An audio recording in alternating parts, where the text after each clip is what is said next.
IPL 2025 மூணு captain இப்ப ready ஆயிட்டாங்க. KL ராகுல், ரிஷப் பண்ட், ஸ்ரேயஸ் ஐயர் மூணு பேரும் எந்த அணிக்கு கேப்டனா போறாங்க? RCBக்கு கேப்டன் தேவைப்படுது, DCக்கு கேப்டன் தேவைப்படுது, LSGக்கு கேப்டன் தேவைப்படுது, PBKSக்கு கேப்டன் தேவைப்படுது, KKRக்கு கேப்டன் தேவைப்படுது. யாருக்கு யாரியா கேப்டன் அப்படின்னு யோசிச்சு இருக்கும்போது இப்போ பாத்தீங்க அப்படின்னா அதுல மூன்று கேப்டன் முடிவாயிட்டாங்க. RCB இன்னுமே வந்துட்டு எனக்கு கேப்டன் எங்கயா ஆக்ஷன்ல சும்மா உட்கார்ந்து கேப்டன் எப்படி கிடைப்பாங்க அப்படின்னு எல்லாம் கேட்டு இருக்கும்போது இப்போ வந்து மூணு கேப்டனை பிடிச்சிக்கிற அணி யாரு அப்படின்னா PBKS, LSG and DC.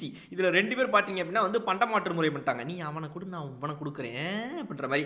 LSGயில் இருந்து வெளியே வந்த KL ராகுல் இன்று DCயின் புதிய கேப்டனாக அறிவிக்கப்பட உள்ளார் என்று எதிர்பார்க்கப்படும் நேரத்தில் அதே வேளையில் இன்று பார்த்தீர்கள் என்றால் இந்த பக்கம் LSGயின் கேப்டனாக இப்பொழுது பஞ்சாப் கிங்ஸுக்கு போகாமல் இங்கே வந்து இணைந்துள்ளார் நம்முடைய ரிஷப் பண்ட். ஆமா, பாண்டிங்கோட பஞ்சாப் கிங்ஸ்ல போய் தான் சேருவார் போல இருக்குது அப்படின்னு பல பேர் எதிர்பார்த்து இருந்த ரிஷப் பண்ட் இன்னைக்கு பாத்தீங்க அப்படின்னா LSGயோடைய கேப்டனாக மாறி இருக்காரு. மாப்பிள போ மாப்பிள ரொம்ப ஓவரா பேசுவான், குட்டு நல்ல நாடு புரியுதா அப்படின்னு KL ராகுல் சொல்லி அனுப்புறாப்ல. அதனால நம்முடைய ரிஷப் பண்ட் இன்னைக்கு உள்ள போயிட்டு LSGயோடைய கேப்டன் ஆயிட்டாரு. The costliest purchase ever in the history of IPLனு சொல்லி அவரை போட்டு அச்சு நொறுக்கி ஒரு 27 கோடி ரூபாய்க்கு வாங்கிக்கிறாங்க. ரெண்டாவதா 26.25 கோடி ரூபாய்க்கு ஸ்ரேயஸ் ஐயர் வந்துட்டு இன்னைக்கு பஞ்சாப் கிங்ஸோட கேப்டனா மாறிக்கார். ஸோ அவர் தான் மூணாவது கேப்டன். ஸோ LSGயின் புதிய கேப்டன் ரிஷப் பண்ட், DCயின் புதிய கேப்டன் KL ராகுல் அண்ட் பஞ்சாப் கிங்ஸின் புதிய கேப்டன் ஸ்ரேயஸ் ஐயர். ஸ்ரேயஸ் ஐயர் அவர்களை பொறுத்த வரைக்கும் பார்த்தீங்க அப்படின்னா வந்துட்டு நல்ல ஒரு அமௌண்ட்டுக்கு போவார் அப்படின்னு எதிர்பார்த்தாங்க. ஆனால் இந்த 26.25 கொஞ்சம் எதிர்பார்க்காததான். ரிஷப் பண்ட்டை பொறுத்த வரைக்கும் மார்க் ஆக்ஷன்லாம் நடந்த இடங்களில் பார்த்தீங்க அப்படின்னா GSGயோட மார்க் ஆக்ஷனில் 33 கோடி ரூபாய்க்கு வந்துட்டு ரிஷப் பண்ட் போகிற மாதிரி காட்டியிருந்தாங்க. இன்னைக்கு அதில் கிட்டத்தட்ட வந்துட்டு அப்போ அவர் 27 கோடி ரூபாய்க்கு அவர் சென்றிருக்கிறார் இன்றைய LSG அணிக்கு.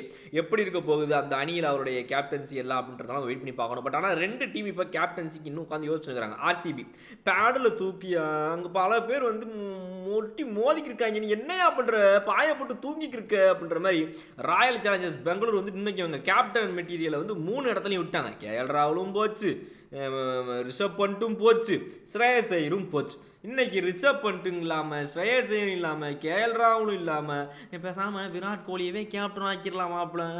இன்னொரு 2 வருஷம் அவர் இருக்கட்டும், அடுத்த மெகா ஆக்ஷன் நம்ம ஒரு நல்ல கேப்டனை எப்படியாவது வாங்கிடலாம் சரியா அப்படின்னு ஏதோ சின்ன பிள்ளைய கடைக்கு விட்டு போகும்போது இன்னைக்கு வேணாண்ட தங்கம் நாளைக்கு அப்பா வாங்கி தரேன் அப்படிங்கிற மாதிரி இப்படியே வட்டா ஏமாத்திக்கிருக்காங்க. இவங்க நம்பாதீங்க, இப்படித்தான் அவங்களை ஏமாத்திக்கிட்டே இருப்பாங்க அப்படின்ற மாதிரி நமக்கு சொல்ல தோணுது. பாவம் RCB ரசிகர்கள் இன்னைக்கு தங்களுக்கு ஒரு புது கேப்டன் கிடைக்கும் அப்படின்ற ஒரு நம்பிக்கையோட ஆக்ஷனுக்கு வந்தாங்க. ஆனா 3 கேப்டனையும் இழந்துட்டாங்க. இப்ப கேப்டன்சி மெட்டீரியல்ல வேற யாரும் இல்ல. டேய், கேப்டன்சி மெட்டீரியல்ல இருக்கிறவன் கிடைக்கலனா கிடைச்சவன கேப்டன்சி மெட்டீரியலா நினைச்சு ஏத்துக்கணும்டா அப்படின்னு இதுக்கு ஒரு விளக்கம் வேற சொல்றாங்க. அந்த விளக்கத்துக்காகவே அவனை அடிங்கிறேன் நான் அப்படின்ற மாதிரி இன்னைக்கு எல்லாம் யோசிச்சுட்டு இந்த நேரத்தில் வந்திருக்கிற புது கேப்டன் 3 பேர்ல உங்களுக்கு யார் எந்த அணியில போய் சேர்ந்தது?